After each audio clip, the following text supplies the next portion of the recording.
Hello students, हमने इससे पहले वाले प्रेजेंटेशन में गैमेटोजेनेसिस या युग्मक जनन के बारे में बात की थी। युग्मक जनन अंडाशयों में अंडाणु बनने की तथा वृषण में शुक्राणु बनने की प्रक्रिया को कहते हैं।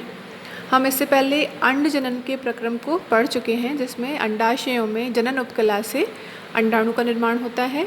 अंड जनन के पूरे प्रक्रम में एक अंड मात्र कोशिका से केवल एक अंडाणु का ही निर्माण होता है। आज हम शुक्र जनन के बारे में पढ़ेंगे।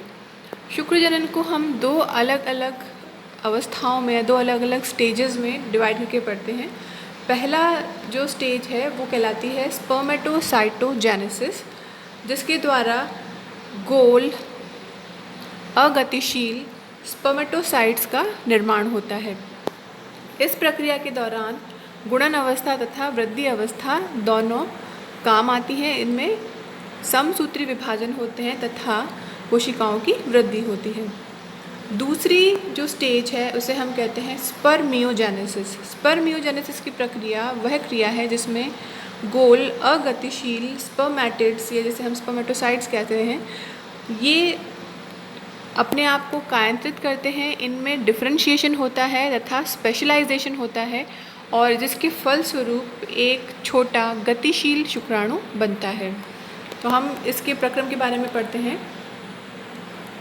स्पर्मेटोजेनेसिस की क्रिया हमेशा टेस्टिस में होती है, टेस्टिस या वृषण के अंदर। टेस्टिस में इनर लाइनिंग हमेशा जर्मिनल एपिथीलियम की होती है। जर्मिनल एपिथीलियम जो जनन उपकला भी कहलाती है, ये वृषण को अंदर से लाइन की रहती है या अंदर से घेरे रहती है, और उसकी जो सेमिनिफेरस ट्यूब्यूल है उसका आंतरिक भाग बनाती है। वृषण कई हज़ारों सेमिनिफेरस ट्यूब्यूल से मिलकर बने होते हैं, जिसमें अंदर की तरफ जर्मिनल एपिथीलियम पाई जाती है। इन जर्मिनल एपिथीलियम के लगातार समसूत्री विभाजन करने से ही एक विशेष प्रकार की कोशिका बनती है, जिसे हम कहते हैं शुक्र मात्र कोशिका या शुक्राणु मात्र कोशिका, स्पर्मेटोगोनियम। ये शुक्राणु मात्र कोशिका एक प्रकार से स्टेम सेल की तरह काम करती है और स्वयं समसूत्री विभाजन के द्वारा खुद का रीन्यूअल करती है या सेल्फ रीन्यूअल में भी कैपेबल होती है। साथ ही में ये आगे की तरफ विभाजित होकर या वृद्धि करके प्राइमरी स्पर्मेटोसाइट्स का निर्माण भी करती है। प्राइमरी स्पर्मेटोसाइट्स गुणन अवस्था के द्वारा समसूत्री विभाजन की कई अवस्थाओं के द्वारा संख्या में वृद्धि करते हैं, और जो सेमिनिफेरस ट्यूब्यूल है उनकी गुहा के अंदर एकत्रित हो जाते हैं। प्राइमरी स्पर्मेटोसाइट्स के अंदर पहला अर्धसूत्री विभाजन होता है, और जिसके फलस्वरूप अगुणित कोशिकाएं बन जाती है। दो अगुणित सेकेंडरी स्पर्मेटोसाइट्स का निर्माण होता है।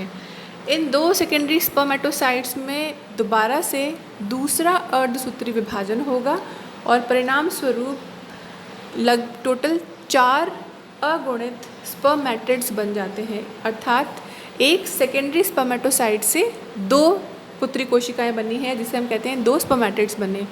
तो इस प्रकार शुरुआत में जैसे एक प्राइमरी स्पर्मेटोसाइट था, उसके विभाजन से 2 सेकेंडरी स्पर्मेटोसाइट बने हैं, और इन 2 सेकेंडरी स्पर्मेटोसाइट्स के विभाजन से अब 4 स्पर्मेटिड्स का निर्माण हो जाता है।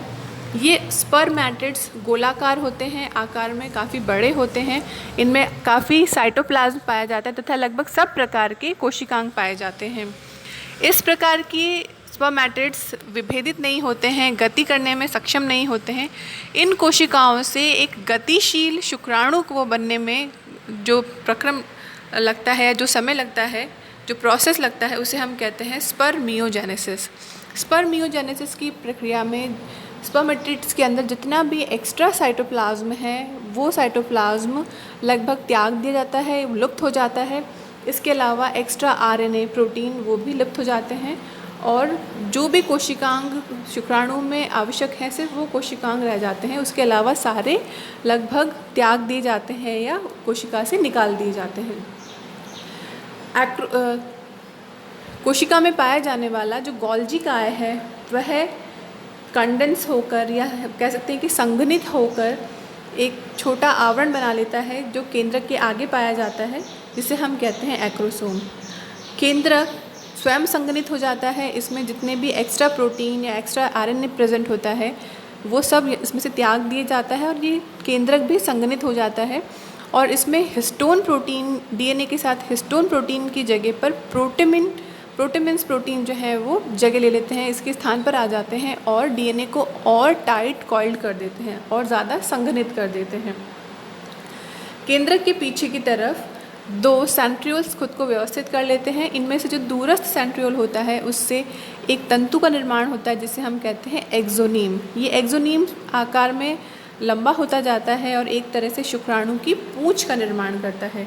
ये शुक्राणु की पूंछ अंततः कोशिका द्रव्य की एक पतले आवरण से आवृत हो जाती है और इस प्रकार एक शुक्राणु का निर्माण होता है। अगर हम शुक्राणु की संरचना देखें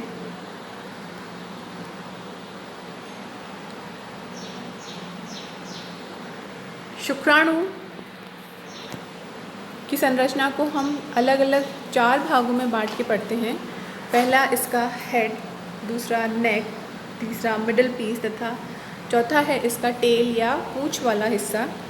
शुक्राणु का हेड सबसे आगे वाला सिरा होता है जिसमें आगे की ओर एक एक्रोसोम या टोपीनुमा संरचना पाई जाती है जो केंद्रक के अग्र सिरे को पूरी तरह से आवृत करके रखती है। इस एक्रोसोम का निर्माण गोल्जी बॉडी के या गोल्जी काय के संघनन से होता है और उसमें पाए जाने वाले जो भी एंजाइम्स हैं वो संघनित हो जाते हैं और स्पर्म लाइसिन के फॉर्म में इसमें रह जाते हैं। और इनका काम आगे जब भी फर्टिलाइजेशन होगा, जब भी शुक्राणु को अंडाणु को भेदना होगा या अंडाणु की जो भी झिल्लियाँ हैं उनको भेदना है, उस समय ये स्पर्म लाइसिन्स या एंजाइम काम आते हैं। पीछे की ओर हेड या शीर्ष में केंद्रक प्रेजेंट होता है। ये केंद्रक भी संघनित होता है और इसमें जो भी डीएनए था वो एकदम कॉम्पैक्टली अरेंज होता है और हिस्टोन की जगह पे प्रोटामिन प्रोटीन्स पाए जाते हैं।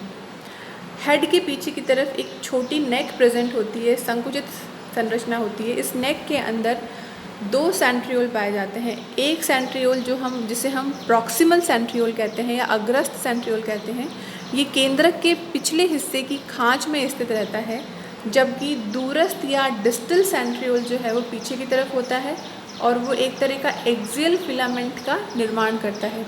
इस एक्सियल फिलामेंट से ही इस शुक्राणु की टेल का निर्माण होगा या उसके टेल का फाइबर बीच में बनता है।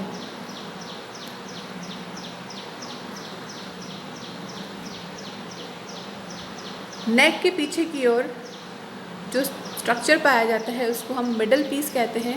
मिडल पीस में एक्सोनीम के दोनों तरफ, एक्सोनीम के चारों ओर माइटोकॉन्ड्रिया स्पाइरल फॉर्म में इकट्ठे हो जाते हैं, एक तरह से कुंडलित हो जाते हैं, संघनित हो जाते हैं और इसका मिडल पीस बनाते हैं। मिडल पीस बेसिकली शुक्राणु को गति करते समय इसको ऊर्जा प्रदान करने का काम करता है। पीछे की तरफ शुक्राणु में एक लंबी टेल पाई जाती है जिसका उद्भव दूरस्थ सेंट्रियोल के एक्सोनीम से होता है।